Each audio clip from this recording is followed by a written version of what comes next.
তো hello' friends, welcome back to my YouTube channel. Friends, থাম্বনেইলটো দেখিয়ে গমেই পাইছে মই কি ক'বলৈ গৈ আছোঁ।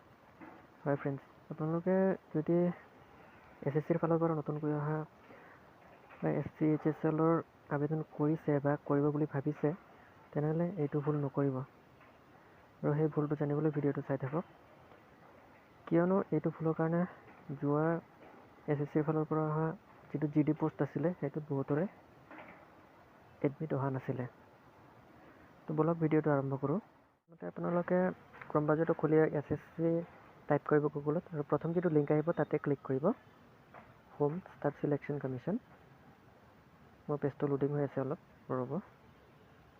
তো পেজটো খোল খালে চাওক, এনেকৈ আহিব ইণ্টাৰফেচটো। ইণ্টাৰফেচত অহাত আপোনাৰ ইয়াতে লগ ইন ID আৰু পাছৱৰ্ড বিচাৰিব। আপোনালোকে যদি অলৰেডি SSCত আগতে অনলাইন কৰিছে, তেনেহ'লে আপোনালোকৰ ওচৰত নিশ্চয় ID আৰু পাছৱৰ্ড আছে। সেই ID আৰু পাছৱৰ্ডটো এণ্টাৰ কৰি আপোনাৰ কেপচাৰ কোডটো এণ্টাৰ কৰিব।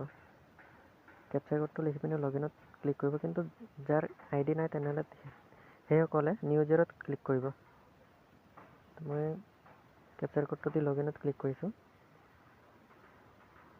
পেজটো লোডিং এনেকৈ চাব পাৰিছে আপোনালোকে। Combine higher secondary 10+2 level examination 2021। আপোনাৰ 21ৰ পোষ্ট হয়, মানে ৰিকুৱাৰমেণ্টটো 21ৰ পোষ্ট। সেইকাৰণে এপ্লাই ষ্টাৰ্ট হৈছে, এপ্লিকেশ্যন ষ্টাৰ্ট ডেট ফেব্ৰুৱাৰী 1 তাৰিখ, আৰু এপ্লিকেশ্যন লাষ্ট ডেট হৈছে আপোনাৰ মাৰ্চৰ 7 তাৰিখে। তাৰ কাৰণে আপোনালোকে এপ্লাইত ক্লিক কৰিব। আপোনালোকৰ প্ৰফাইলটো খোল খাইছে, এনেকৈ এপ্লাইত ক্লিক কৰিব। পেজটো লোডিং হৈ আছে।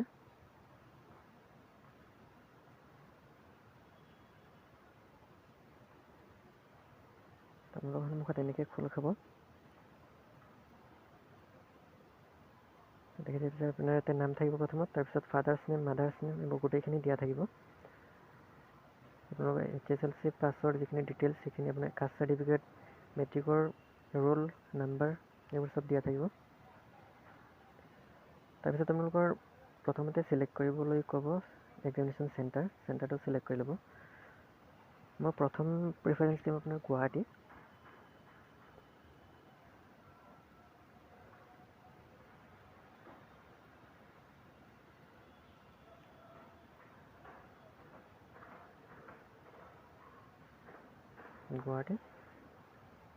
ইয়াৰ পিছত আপোনাৰ চেণ্টাৰ ছেকেণ্ড, ইয়াৰ পিছত দিম মই ডিব্ৰুগড়, আৰু 3 নম্বৰ দিলোঁ যোৰহাট। তো ইয়াৰ পিছত আপোনালোকৰ টাইপিং টেষ্ট হ'ব। এইটোত আপোনাৰ যিটো ৰিকুৱাৰমেণ্ট আহিছে, সেইটো টাইপিং টেষ্ট হ'ব। এই টাইপিং টেষ্টটো আপোনালোকে কিহত দিব, ইংলিছত নে হিন্দীত? মই ইংলিছ চিলেক্ট কৰিছোঁ আৰু কনফাৰ্ম কৰিব দিছে। কনফাৰ্মত মই আকৌ ইংলিছত ক্লিক কৰিব লাগিব। তো এইখিনি দি হৈ গ'ল। তাৰপিছত আপোনালোকে ইয়াতে কৈছে যে ৱেডাৰ 12 ষ্টেণ্ডাৰ্ড পাছ। আপোনালোকে এতিয়া এইটোৱে কৈছে যে আপোনালোকে যিটো হাই ছেকেণ্ডেৰী পাছ কৰিছে, সেইটো আপোনাৰ ছায়েন্সৰ পৰা পাছ কৰিছে নেকি, আৰু লগতে মেথামেটিক্স ছাবজেক্ট আছে নেকি। যিহেতু মই পাছ কৰা নাই, ছায়েন্সৰ পৰাও নহয়, তেনেহ'লে মই নোট দিম। আৰু ইয়াৰ পিছত আপোনালোকে বিচাৰিছে যে are you an ex servicemen. যিহেতু এক্স ছাৰ্ভিচমেন নহয়, আগতে কোনো চাকৰি কৰা নাই, ন'। ইয়াৰ পিছত আপোনালোকে অলপ তললৈ নামি আহিব, আৰু যিটো আছে ইয়াতে আছে আপোনাৰ ৱেডাৰ ছিকিং এজ ৰিলেক্সেশ্যন। আপোনালোকে এজ ৰিলেক্সেশ্যন ল'ব বিচাৰিছে নেকি? ল'লে এজ দিব, যিহেতু মই নলওঁ, তো ন'। আৰু আপোনাৰ হায়েষ্ট এডুকেশ্যন কোৱালিফিকেশ্যন দি দিব, যিহেতু 10+2 হয়, একেবাৰে শেষত আছে, তো 10+2 দি দিছোঁ। ইয়াতে আপোনাৰ সুধিছে কিবা এটা question of 12 standard or equivalent qualification.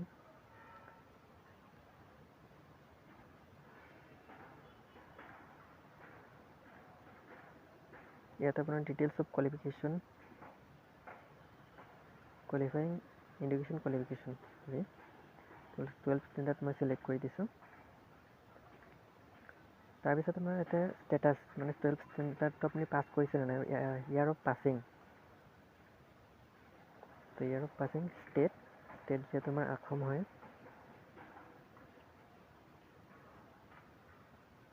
Select হৈ গ'ল ষ্টেট। ইয়াতে আপোনাৰ নেম অফ বৰ্ড বা ইউনিভাৰ্চিটি, যিহেতু Assam higher secondary education council. তাত আপোনাৰ ৰোল নাম্বাৰটো দিবলৈ কৈছে, যিটো আপোনাৰ মাৰ্কশ্বিটত আছে HSৰ। মই এইখিনি দি দিছোঁ। তাৰপিছত আপোনাৰ পাৰ্চেণ্টেজ কিমান আছিলে,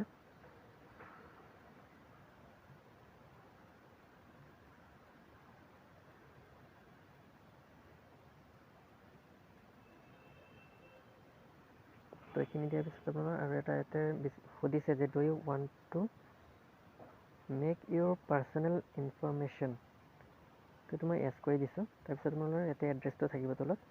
এতিয়া চাওক, ভুল কৰিব লগা ঠাইখনেই হৈছে এইখন। এতিয়া আপোনাৰ ফটোগ্ৰাফৰ ছিগনেচাৰ আপলোড কৰিব লাগিব। তো আপোনালোকে ইয়াতে ফটোখন বিচাৰিছে আপোনাৰ 20 KB পৰা 50 KB ভিতৰত আৰু JPG বা JPG ফৰ্মেটত।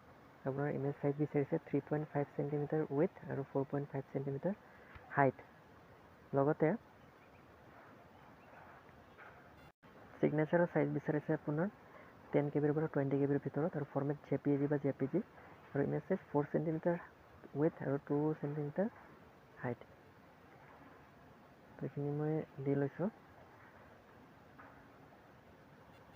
ইয়াতে এটা মন কৰিবলগীয়া কথা, আপোনাৰ যিটো 27 নম্বৰ এটা অপশ্যন আছে, whether the photograph has been taken on or after 1 November 2021। ইয়াতে যিখন ফটো বিচাৰিছে আপোনাৰ, সেই ফটোখন 2021 চনৰ নৱেম্বৰ মাহৰ 1 তাৰিখৰ পিছৰ হ'ব লাগিব। ইয়াতে আপোনালোকে নকৰিব, য়েছ কৰিব। আৰু যিখন ফটো আপোনালোকে দিব, সেই ফটোখনৰ তলত আপোনাৰ তাৰিখ থাকিব লাগিব। মই দেখুৱাই দিছোঁ চাওক। এতিয়া আপোনাৰ যেনেকৈ ফটোখনৰ তলত মই এটা তাৰিখ দিছোঁ, 1 নৱেম্বৰৰ পিছত আপোনালোকে যিকোনো তাৰিখ দিব পাৰে, তেনেকৈ এটা তাৰিখ দি ল'ব, নহ'লে আপোনালোকৰ এডমিট নাহে। বহুতো কেঞ্চেল হৈছে এনেকৈ। সেইখিনি মই দি লৈছোঁ।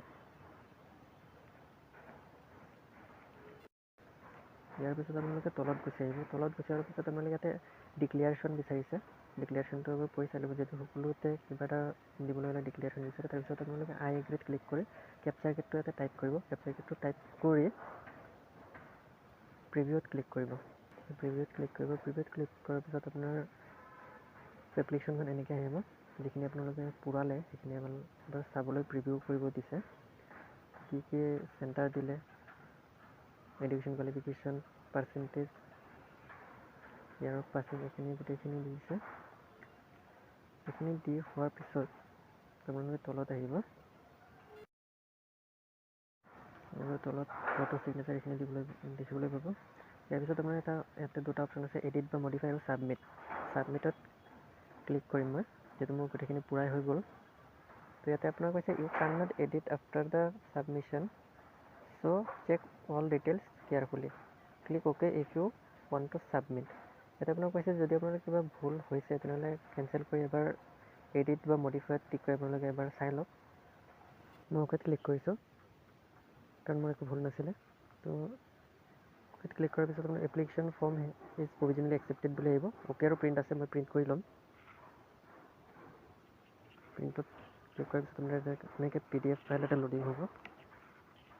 এতিয়া আপোনাৰ ফৰ্মখন আহি যাব।